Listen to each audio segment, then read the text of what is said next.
Olá, esse é o Biocrio, um canal de aulas de biologia. Há muitos temas importantes e interessantes dentro da biologia. E sem dúvida alguma, um deles é a bioenergética. Você tem ideia de onde retira energia para a sua vida? E as plantas?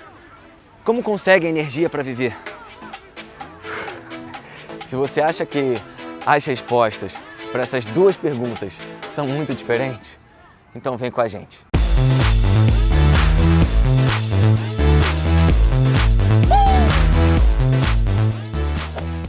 Talvez a resposta para a primeira pergunta seja fácil. Bem, eu retiro energia para a minha vida do alimento. Ah, que delícia! É verdade, a gente vive para comer e come para viver. É café da manhã, é almoço, é sobremesa, é lanchinho da tarde, é janta. E se bobear ainda tem o lanchinho da madrugada. Mas você sabe por que a gente come tanto? Porque a gente precisa de muita energia para viver. E como já dissemos, a energia é obtida através dos alimentos. E não é diferente com os outros seres vivos. Bactérias, protozoários, fungos, plantas. Todos os seres vivos obtêm energia através dos alimentos. Veja bem, eu disse todos. Vamos explicar melhor. Os alimentos que nós comemos são formados por carboidratos, que são os açúcares, por proteínas, que são formadas por aminoácidos, por lipídios, que são as gorduras, e também pelas vitaminas. Em outras palavras, são formados por moléculas orgânicas. Veja bem, os lipídios e os açúcares possuem alto poder energético. Agora imagina que você está tomando seu café da manhã e está comendo pão com geleia. Talvez você nunca tenha se dado conta, mas o pão é feito de farinha de trigo, que é rica em amido, e amido é carboidrato. E a geleia é rica em sacarose e frutose, que também são carboidratos. Não parece, mas o pãozinho com geleia é um alimento altamente energético. E aí, Pavel, tá gostoso aí? Pelo jeito sim, hein? Depois de mastigar bem o pãozinho, chegou a hora de engoli-lo. Você vai deglutir o pão com geleia. Vai passar pelo esôfago, vai chegar até o estômago e, por fim, até o intestino, onde vai haver o fim da digestão. Mas então, o que é a digestão? É a quebra de macromoléculas em moléculas menores, capazes de serem absorvidas pelas nossas células. Pense no amido. O amido é quebrado em várias maltoses, e as maltoses, por sua vez, serão quebradas em glicose mais glicose. Pense em uma sacarose, que é um disacarídeo. Esse disacarídeo vai ser quebrado em glicose mais frutose. Aí sim, as nossas células poderão absorver todos esses açúcares simples. É isso que nos interessa. Chegamos nas células. É nelas que ocorrem as reações químicas que liberam energia a partir do alimento, especificamente dos carboidratos. Essas reações são denominadas respiração celular e ocorrem nas mitocôndrias das células, um dos muitos orgânulos citoplasmáticos. Veja. A respiração celular é, portanto, um conjunto de reações químicas que pode ser resumida na seguinte equação.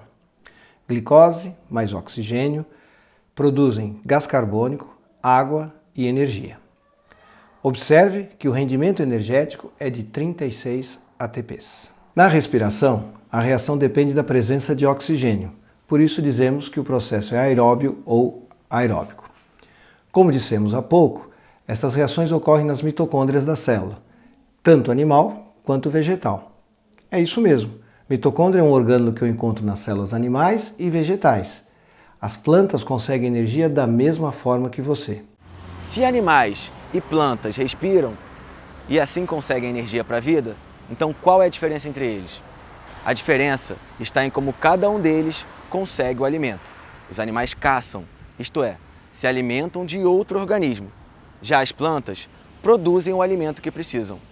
Os animais se alimentam do outro organismo, por isso são heterótrofos. Já as plantas produzem o próprio alimento, por isso são autótrofos. As plantas produzem o seu alimento através da fotossíntese. Elas absorvem a água do solo e gás carbônico do ar, que são levados até as células, onde reagem produzindo a glicose, o alimento.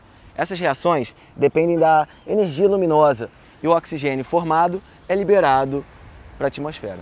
A equação que resume o processo é: gás carbônico e água, na presença de luz e clorofila, reagem, produzindo a glicose e liberando oxigênio.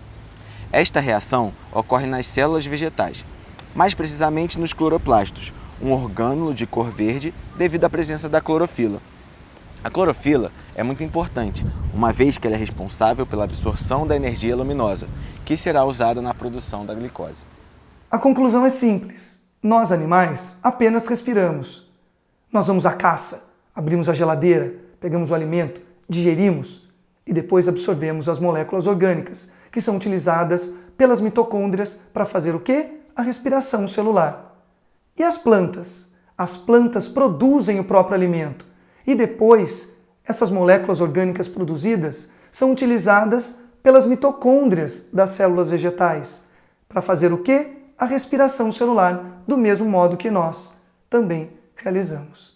É isso, muito simples.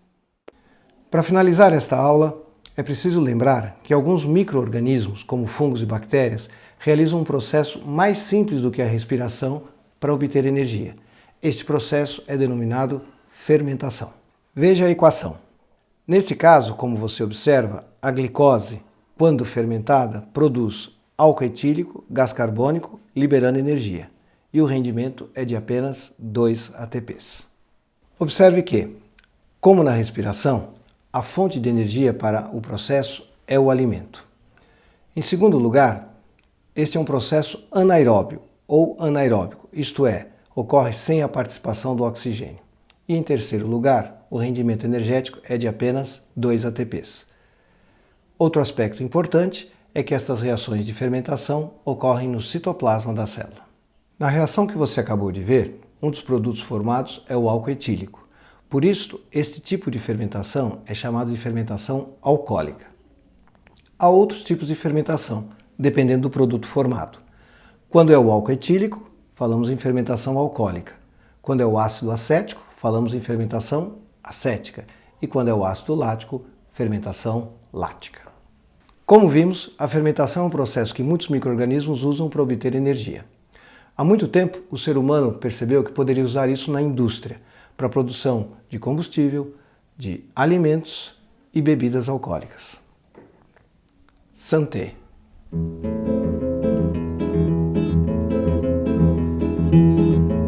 Então, hoje nós estamos aqui na cozinha da minha casa para fazer um pão, como exemplo do processo de fermentação.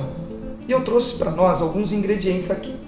Eu começo com a farinha de trigo, que é composta basicamente por amido, que é um polissacarídeo de reserva energética dos vegetais. Aqui eu tenho um ovo, aqui eu tenho o açúcar, que também é fonte de energia, aqui eu tenho sal para dar um gostinho e aqui fermento. Esse fermento é composto por fungos unicelulares, e são eles que vão fazer o processo de fermentação acontecer. São eles que vão liberar CO2 para fazer a massa do pão crescer. São eles que vão liberar um pouquinho de álcool, que vai evaporar durante o cozimento lá no forno. E aqui um pouquinho de água para que a gente possa fazer uma bela massa. Para nos auxiliar, eu pedi a ajuda da minha esposa. Por favor, meu bem. Vamos lá. Então vamos preparar este pão. Em primeiro lugar, eu vou misturar um pouquinho do fermento com açúcar. Uma colher de açúcar e um pouquinho de fermento.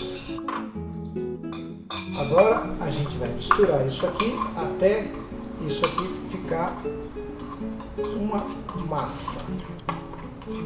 Muito bem. Essa massa nós vamos acrescentar aqui a farinha de trigo.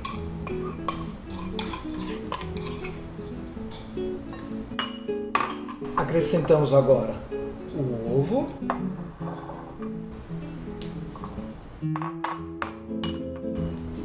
o sal nós colocamos na água e vamos misturar tudo isso à massa. Um pouquinho de água morna com sal ovo, fermento e farinha de trigo. E agora nós começamos a mexer e a preparar a massa do pão. É isto aqui que depois de bem sovado, nós vamos levar ao forno, depois de descansar, para ficar o nosso pãozinho assado. Então, depois de sovar bem a massa, ela está já no ponto para a gente dar a forma do nosso pãozinho e levá-lo à forma, aonde ele vai descansar por cerca de meia hora. É o tempo de fermentação do pão para ir para o forno e ser assado. Muito bem, passou aí o período, veja o tamanho desse pão e agora está pronto para ser assado. Aliás, você não fez nada até agora, então acenda o forno e leva o pão para assar. Claro que sim, né?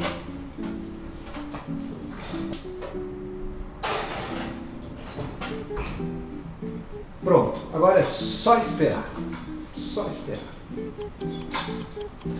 Depois de 45 minutos e muito calor, vamos tirar o pãozinho do forno. Vamos lá. Uau, gente, olha só o tamanho desse pão. Uau. Cuidado que tá quente, hein? Ai, ai.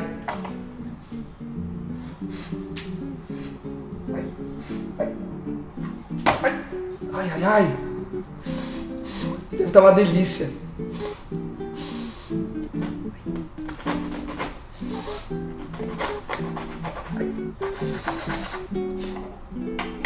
Que delícia. Resultado da ação dos fermentadores, hein? Que delícia. Vamos lá. Vamos. Dá um pedacinho pra mim. Uma delícia, gente. Perfeito. Obrigado, viu? Pela ajuda. Foi ótimo. Tchau pra você, viu? Gente, muito obrigado. Eu espero vocês para tomar um cafezinho com a gente no próximo vídeo. Tá bom? Até a próxima. Tchau pra vocês. Tchau, tchau.